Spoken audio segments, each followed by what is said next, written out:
What up, Fight World? It's your boy. Fuck.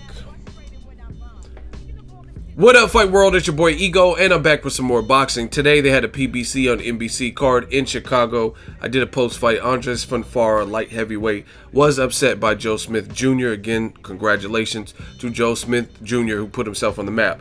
Now, they did have a special guest there. There was Errol Spence Jr. He was a guest commentator, and that's another thing people don't really realize and take into consideration for what Al Heyman's doing. Not only is he giving the fighters great paydays and exposure on primetime TV, they're also getting gigs and jobs as commentators. I've seen Danny Garcia, Andre Berto, Errol Spence Jr., guys like Tarver who got fired from Showtime. These guys are getting opportunities to speak their boxing mind, show their boxing brain. Keith Thurman, I've seen all these guys as guest commentators, Austin Trout, and the list goes on and on. So that's more job security, and it's probably fun for the fighters. Instead of just getting your brains battered in, getting punched in the face, you get to be on the other side of the ring, you know what I mean, and calling the fight. They're like guys like Paulie Malignaggi and stuff like that. So I like that move by Premier Boxing Champs. It gives the fighters a different perspective to talk boxing instead of just talking when they have a fight or in camp and stuff. But Errol Spence Jr., he'll be back August 21st. The opponent is not officially named. I did a video. It looks like it's leaning towards Errol Spence versus Leonard Bundu. Make sure you check out that particular video I did a week ago, 7,000 views. I just want to talk about it briefly. Errol Spence is looking like a problem in the welterweight division, and the funny thing is, the haters, I did videos on it, the growing hate for Errol Spence Jr. Make sure you guys peep those videos on the channel.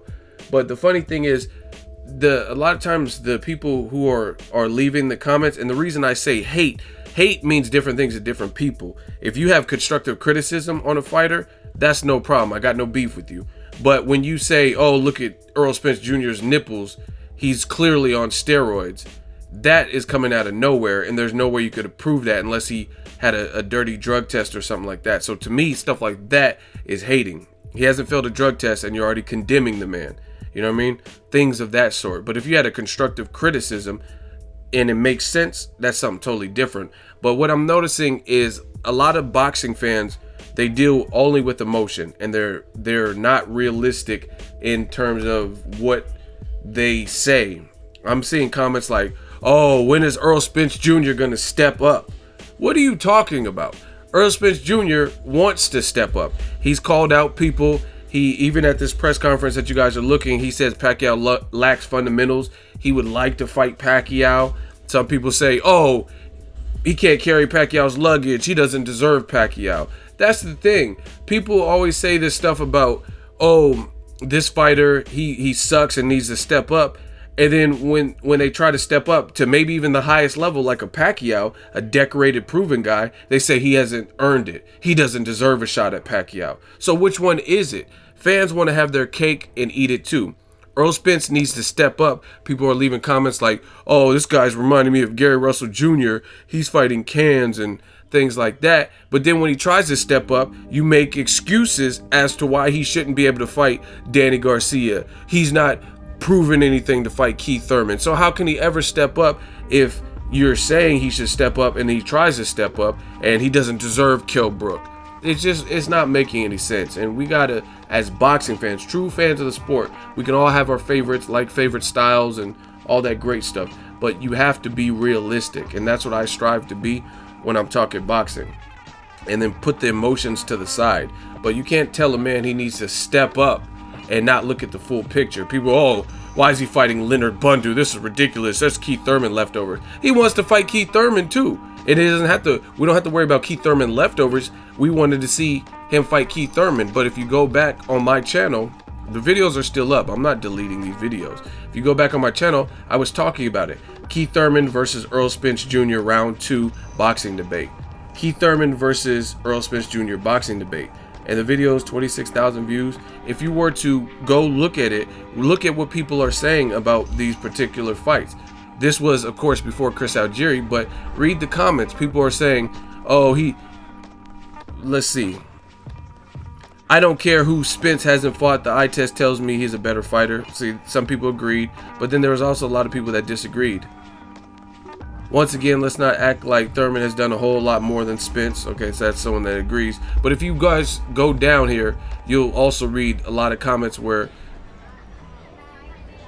Ramon out says, I want to see Andre Ward step up and fight Sergey Kovalev. See, comments like this are dumb. The video is about Spence and Thurman, and I did a video on that. The fight's already received a date in a venue, so Andre Ward is stepping up. What are you talking about? What does that have to do with Spence and Thurman? I think when Thurman was coming up, he had to wait in line too. Again, go look through the comments. You'll see a ton of people who agree, but also a lot of people disagree. Floyd suggesting that Keith Thurman fight Errol Spence Jr. instead is basically his way of eliminating two potential threats so that they don't have to worry about fighting each other of them. See, that makes no sense. Floyd suggesting it, how does it eliminate two potential threats when one guy wins? Wouldn't it just be eliminating, if that's your standpoint, wouldn't it be eliminating one person? But anyway, the bottom line is this. You can't crave for a guy to step up and you don't want to see him step up when it comes down to it. There's a lot of fighters who are telling Spence what he should and shouldn't do. Oh, Kell Brook says he's the new Jeff Lacy. Fight him. If he's Jeff Lacy, Joe Calzaghe him. You know what I mean? This video, I interviewed the Porters. Oh, actually, it's this one. And Kenny Porter says, why should we look at Errol Spence Jr. just because Floyd Mayweather said so? So, I mean, how can this guy step up to the elite level competition if no one wants him to? Errol Spence willing to move up to Canelo weight for Canelo 155. And some people were down for the fight, but then there are also people saying, oh, he needs to wait in line and he'll get destroyed. Then, I mean, let's see it. I'd rather see it than hear y'all talk about it. And finally, the mandatory that was in line, Konstantin Ponomarev, this is his official boxing Instagram. I mean, and it looks like he got married or something, so congratulations. It looks like he's on a honeymoon with his girl. And I was just looking, I mean, he's drinking tea like Kermit. This is the mandatory for Errol Spence Jr. So if you wanted to see him fight someone younger, I mean, he looks like he's just kind of cupcaking, enjoying life with his girl and finding Dory at the aquarium. I mean, I don't know. What do you guys really want me to say? I met Konstantin Ponomarev. He's in shape. Well, see, perfect example. He's in shape. I think he's younger than Errol Spence Jr., but his team said they don't want the fight right now for whatever reason. Maybe he got injured. I heard different things. I heard they're not ready for it. Abel Sanchez and them aren't ready for it. I also heard that something to the effect of he got injured. I don't really know. 147 pounds, 147. The official. But the guy's clearly in shape. He was just on the Pacquiao undercard. He's training with Abel Sanchez. As you guys can see, there's a picture with him and Gennady Golovkin. But for whatever reason, Team Ponomarev declined to fight, and they moved on to the next order of business. Per the IBF rules, if one guy is unavailable, then they go down the list. If someone's injured or sick or doesn't want the fight for whatever reason, they move down the list. And the next person that is ranked is Leonard Bundu. So again, the fans got to be realistic and reasonable. People making these comments like, oh, when is Spence going to step up? I mean, who's stepping up to fight Spence? That's probably a better question. Who has said, I want to fight Spence? He could get it. Easy work. You know what I'm saying? Name somebody at welterweight. And this is the final point I will make.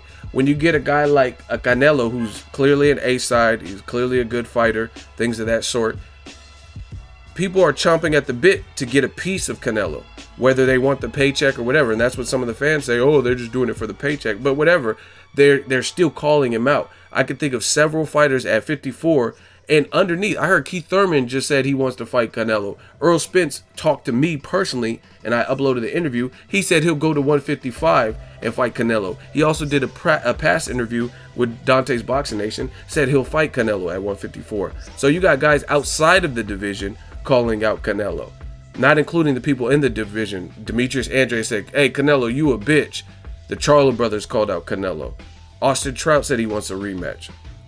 You know what I mean? That's just in the division.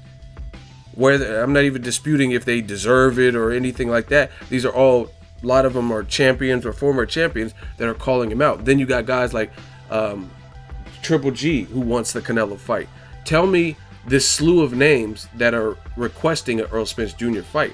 I haven't seen it. I've seen a lot of the top guys give him credit, but then say he needs to do more and he's hungry. He's a hungry lion now. We all were like that, or he needs to fight better competition and then we'll look at him, or he needs to put himself in position. So it's a clear-cut difference than a guy like Canelo, who people are going after. People are like, not only are they in line, they're like trying to cut in line to get a shot at Canelo. I don't really see that with Errol Spence Jr. So if his opponent that gets him closer to a world title on August 21st is Leonard Bundu, so be it. That's a crafty veteran in shape. We have a barometer with Keith Thurman in that fight. He's an Olympian. We'll see what he does. But it looks like it'll be Leonard Bundu. But people got to be realistic, which is the main message in this video. Be realistic. Tell me who's calling out Errol Spence Jr. and saying he's going to get it. Easy work. You're not really seeing people. But you look at some of the other divisions, like Lee Selby. I heard Gary Russell call him out. I've heard people that wanted to fight him. So it's not Leo Santa Cruz. I heard people call Leo Santa Cruz out, want rematches like with Leo Santa Cruz and stuff like that. I'm not really seeing that too much at welterweight with 147 in Errol Spence Jr. That's just me. So let me know if you guys seen something different.